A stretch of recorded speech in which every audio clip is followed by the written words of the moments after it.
Hi guys, welcome to this short video about how long somebody can stay in the United States with a granted E2 visa. I mean, there was just recently, a couple of days ago, the green card lottery drawing, and a lot of people have been disappointed because they have not been picked in this drawing, and now they are looking for alternate solutions, and always the E2 visa is some kind of alternate solution which doesn't cost too much and gives at least a couple of years of living possibility in the United States. The question is, how long can you stay with the E2 visa? So unfortunately there's no clear rule about how long you can stay with the E2 visa.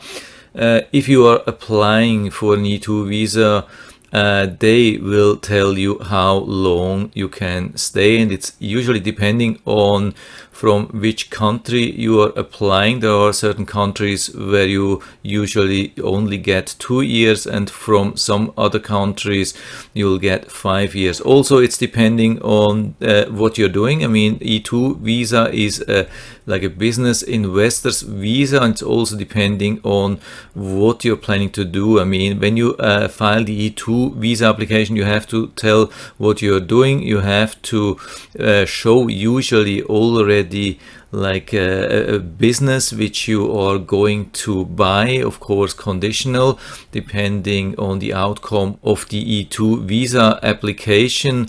If you are showing that you're going to buy a real business, let's say with a certain amount of employees, and you're investing a lot of money, it can be up to, I think, maximum 5 years.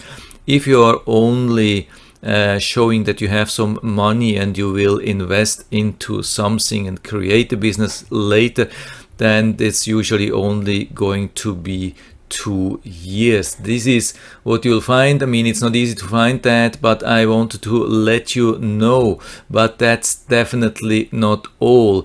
If you have found this information on your own, like 2 years or up to 5 years, that's not the end of the whole story. Unfortunately, nobody's going to tell you. By the way, there's another thing about E2. Maybe I'm going to make another video about E2 visa.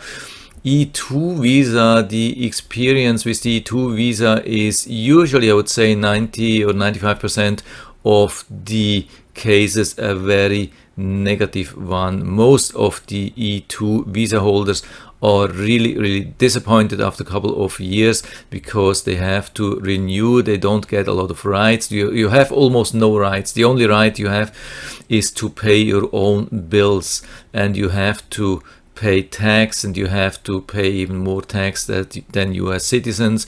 It's actually a very bad visa, but I mean, you can live with this. I mean, thousands, tens of thousands, maybe hundreds of thousands people are living in the United States. They are bringing a lot of money, they're creating jobs, but they are definitely not honored for this. They are punished to do that.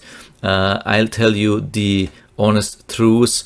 At the beginning it might look really tempting, the E2 visa, but I can tell you it's not a really good visa. But I'm probably going to do another video about that. But the question is, I mean, I'm not at the end of the video. You got the 2 years or 5 years, and yeah, this is also what you see here. I mean, when you Google for that, they are saying here 5 years. Yeah, that's not true. A lot of people get only 4 years, 3 years, or even 2 years. I think 2 years is the short thing. When you click on such links here, they will give you more information, like here right, that you can file extension requests of your visa in increments of up to 2 years. Yeah, you can. The E2 visa is not limited. You can always, after it expires, you can reapply. Unfortunately, you have to go back to your original country. You cannot do that in the United States, but it's possible. There are really no limits on the number of extensions. That's really true. then one thing, an E2 visa holder traveling abroad may be granted an automatic 2-year renewal of stay upon readmission to the United States.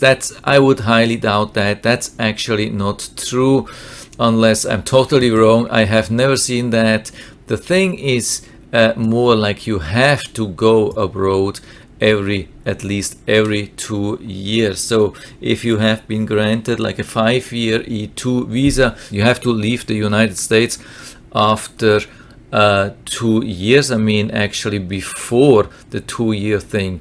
As far as I remember, you have to leave and then return within the first 2 years, and so on and so on. Every 2 years you have to leave the United States and come back. You cannot just cross the border and come back. You cannot just go on a cruise or just go to Caribbean or so, or go to Canada, Mexico or so. It doesn't work.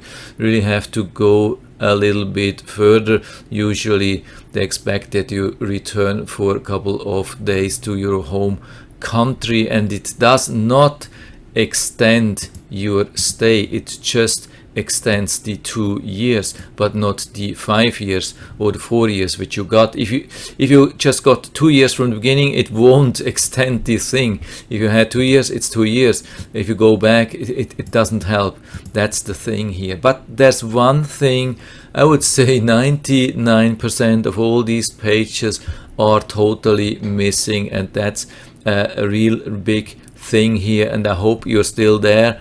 If you have left the video, yeah, bad luck.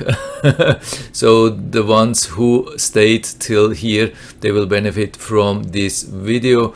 So what's the thing here? What I wanted to mention is, the thing is that combined with the E2 visa, there's always an I-94 required. The I-94 form, that's something which you get automatically when you enter with an E2 visa.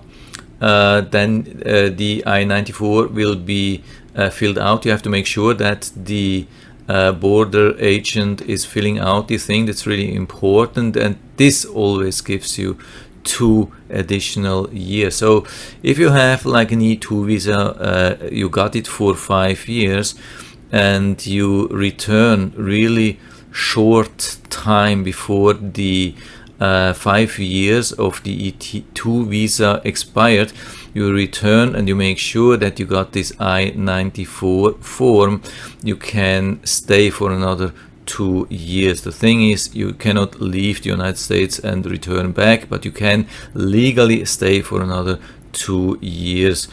And the thing is, the I-94 can always be extended by another 2 years. So let's say you have on top of the 5 years, you have another 2 years for the I-94. You are on 7 years, and then before the 7 years run out, you can apply for another 2 years with the I-94 form. The I-94 application is definitely not a real big deal. It's a rather simple thing. It costs a little bit of money, but usually it's granted as long as you didn't do any bad stuff. So you could technically almost stay forever, but sometimes they reject the I-94 for any reason. They can do that, but some people have been managed to stay almost for lifetime on the I-94 form. But the thing is just that you cannot leave and re-enter the United States. Of course you can leave, but you cannot re-enter the United States just on an expired E2 and a valid I-94 form. So you are actually locked in the United States, but you always have the chance to apply for something else, like a green card again, or some other things. But I want to let you know, the end of the E2 visa is not necessarily the end of your stay in the United States. That's really important maybe to know, and I just want to let you know. And yeah, that's it about this thing. I hope I've been able to help you a little bit with this video. If you have any questions or comments, just write to the comment section below, and I'm always happy to talk about these things. And if you like the video, give me a thumbs up, subscribe my channel. Thanks for watching, and see you next time.